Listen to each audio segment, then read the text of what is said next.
This was the game that sent this chess candidate's performance from incredible to historic. No one has ever started a tournament with this much of a bang. Kasparov's even tweeting about it. Bobby Fischer never did it. Magnus Carlsen, Vishy Anand. Let's see the game that sealed history here. We're in round 5. It's Yavakir Sindarov playing pawn to e5 against Wei Yi, the Chinese super sensation grandmaster. It's a classical time control. They're in Cyprus. Let's dive in. I've been away for a couple days on the long bank holiday weekend, but we gotta check this game out. It's a Vienna game characterized by this move, and now we get bishop c4, a well-trodden path. This seen many times before. Black going for the bishops, white saying fine, have them, I'm going to get initiative. You are spending a lot of time here, and this is quite a new move. Seen a couple times, but not very often. The bishop's about to run away, so we see knight takes on c4, pawn recaptures, big clamp in the centre, and this bishop streaming out into the game. If you get too trigger happy with pawn b4, the bishop finds a home here, and because of that pressure, there's pressure on e4. So that's why white just calmly carries on developing here. It's knights versus bishops, but the knight's doing fine. The structure is closed. Queen d3 looks a bit weird to get the queen out and not castle, but it sits nicely on this square. Black could consider stopping bishop g5, but this is actually the top move. We're seeing it game and game again. Sindarov is well booked up. Sorry, there goes my WhatsApp again. Turning it off, apologies. Bishop g5's now played, puts on that huge pressure. Pushing the pawn to stop the knight hop looks sensible to me.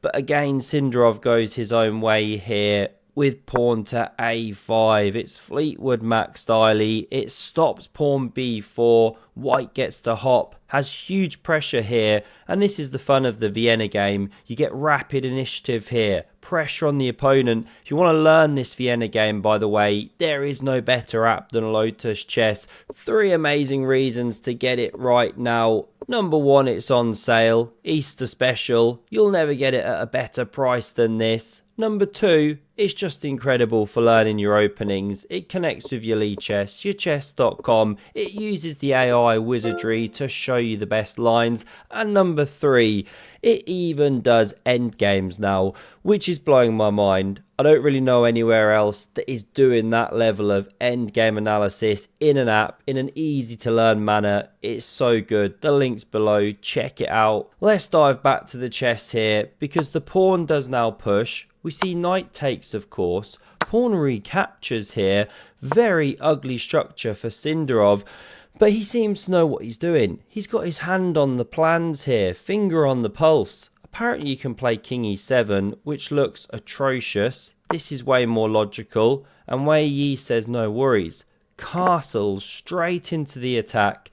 Bishop h3 is not working to try and win an exchange, because the bishop can back up here. I guess knight e1's also an option, but not played any of it. We get pawn a4, discouraging this pawn break, but guess what?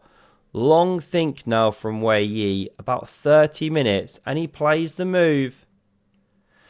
Pawn to b4, allowing en passant, which was duly played, forced in some countries. Pawn recaptures, and this one is offered. Why was it not taken? You know, something like this. Well, this is the trick. This rook is unprotected, and so a tactical shot can flow from here. Bishop takes on f6. And the point is, if queen takes, then check. And winning the rook is really good for white. So you have to actually throw in this craziness. King takes. This is how the top line goes. Now you swing your own rook to the g file. And apparently things are quite level with queen f4, queen d2 from white. Very crazy game. None of it played because we didn't see the pawn captured. Sindarov says, I'm not going for it. He instead plays bishop g4. Knight e1 could definitely be considered here. Try and make that bishop look silly. Although black can fight back with d5 stuff. but again not played. Instead, before you can say, Levon, you kind of got something in the old nose there. I don't know if you've been chess boxing or you've just got a bad cold, but there's a little something there. Wei Yi gains space over on the queen side. We now see bishop takes, giving up the bishops, but we see why.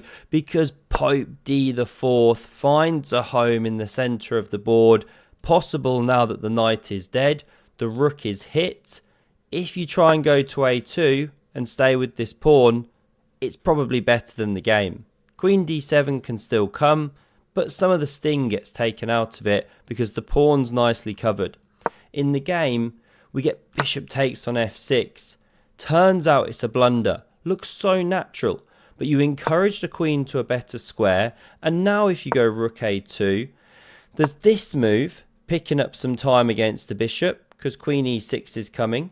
Say you go rook C1 to cover this pawn, anticipating queen E6. Now it can still be played, bishop backs up, and you go queen G4. And because of the pressure and the threats and stuff, you do have to take as the best move. Rook recaptures, you're hitting bishop, you're hitting this pawn here, and you win the e-pawn. It's better for black. This is just one of a series of lines that stem from the fact that this pawn doesn't stay covered a move earlier when white captured on F6. This was played, then rook AD1, anticipating queen G4, planning a rook lift to cover and try and stay with the A3 pawn, but now queen E6. And you just can't start bouncing back to cover this pawn, or queen G4 comes, and there's problems. So this was played. Now queen takes on C4, restoring the material. Rook D3 lifts, covers that third rank, but the queen simply backs up. And not only is Javakir a bit better on the board, he's miles better on the clock. 45 minutes. He's putting the squeeze on all his opponents. Great time management. The bishop gets out of dodge. Why is that a mistake? Okay, apparently rook takes on D4 is a better way to go. Exchange sacking.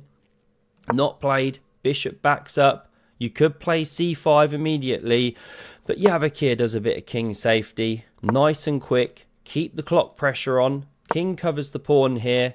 King H1 now gets out the firing line of the rook and the bishop, which is even more pertinent because after pawn C5, best move, using this majority 3-on-2 kind of thing, we now see pawn F4. And it is a nice fight back move. You're threatening this, and after takes, played in the game, the point is that when the queen backs up to defend the pawn, and also attack this one, you can't go C4 because your bishop's now loose, unsupported in the centre. So rook E8 was played, bishop E5 stronger, but the man's not a machine, even though he normally plays like one at the moment. The bishop backing up to F2, takes is played, queen recaptures here, dropping this pawn here, but allowing a should-be drawing continuation. Can Wei Yi find it? No, he cannot. He should have taken here. And after pawn recaptures, you can't immediately take with the queen, or you get mated. So the best move is rook F3.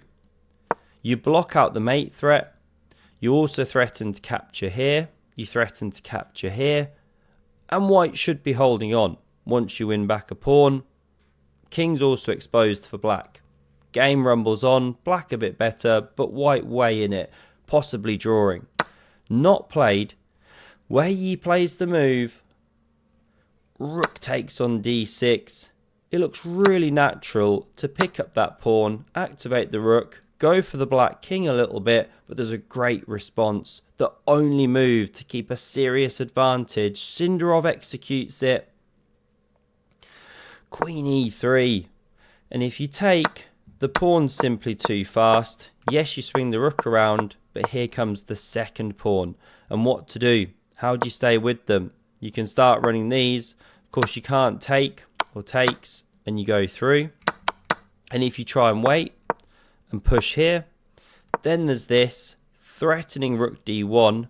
Sure, you can capture, but you switch back and win the rook. and if takes, you mate the queen. If you take with the rook, then you go through and mate the queen. So the problems persist. There's nothing to be done. Takes is impossible. So that's why queen f3.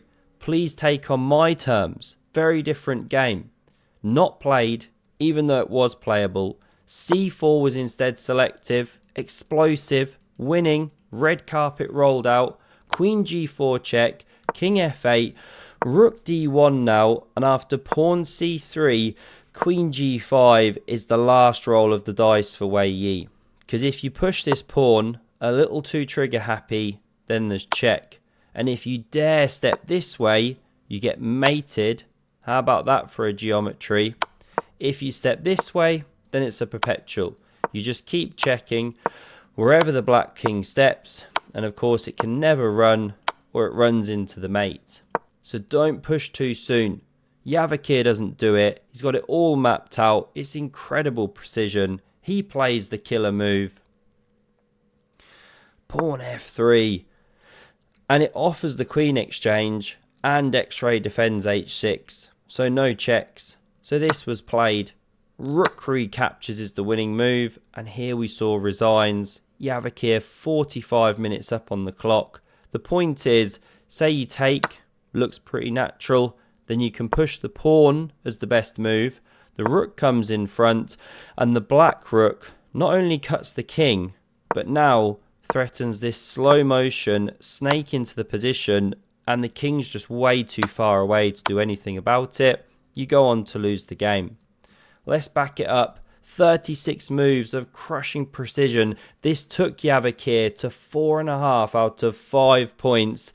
He had a draw the last couple rounds, so now he stands on 6 out of 7. I think he had a draw the last couple of rounds. Anyway, he certainly just drew with Anish Giri. I'm getting a bit jumbled up with the days. They're on a rest day today. We're back tomorrow. Magnus is in some Grenka action, freestyle chess as well. Many strong grandmasters. May get to a few of those.